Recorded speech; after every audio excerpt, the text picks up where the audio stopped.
తెలంగాణ ముఖ్యమంత్రి కేసీఆర్ తన కొత్త నివాస నిర్మాణం విషయంలో గట్టి జాగ్రత్తలే తీసుకుంటున్నట్లు సమాచారం. దాదాపు 9 ఎకరాల విస్తీర్ణంలో నిర్మించిన ఈ సముదాయంలో నిర్మించిన బాత్రూంలు కూడా బుల్లెట్ ప్రూఫ్లతో నిర్మించారనే విషయం రాజకీయ వర్గాల్లో ఇప్పుడు చర్చనీయాంశమైంది. ఒక రకంగా చెప్పాలంటే Z+ కేటగిరీని తలదన్నేలా రక్షణ ఏర్పాట్లు చేసినట్లు తెలుస్తోంది. రాష్ట్ర ఇంటెలిజెన్స్ వర్గాల సూచన మేరకే ఇలా బుల్లెట్ ప్రూఫ్ చర్యలను తీసుకున్నట్లు సమాచారం. స్నానాల గదులకు ఏర్పాటు చేసిన కిటికీలకు బుల్లెట్ ప్రూఫ్ అద్దాలను బిగించారు.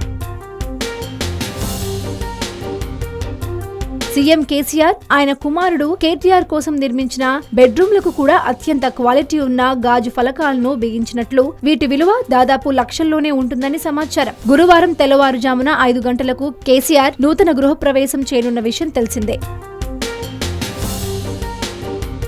ఈ కార్యక్రమానికి అన్ని ఏర్పాట్లు పూర్తయ్యాయి. బేగంపేటలో ప్రస్తుతం ఉంటున్న సీఎం క్యాంప్ ఆఫీస్ వెనుక 9 ఎకరాల విస్తీర్ణంలో సీఎం కొత్త క్యాంప్ ఆఫీస్, నివాస భవనం, ప్రత్యేక మీటింగ్ హాల్ నిర్మించారు.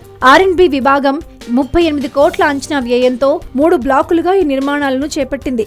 దాదాపు 1000 మందితో సమావేశమయ్యేలా మీటింగ్ హాల్ నిర్మించారు. ప్రాంగణమంతా పచ్చదనం వెలివిరిసేలా మొక్కలు నాటారు. ముఖ్యమంత్రి సూచన మేరకు వివిధ రకాల మొక్కలను సేకరించి ఇక్కడ పెంచే బాధ్యతను HMDAకు అప్పగించారు. 9 నెలల్లోనే ఈ భవనాన్ని పూర్తి చేశారు.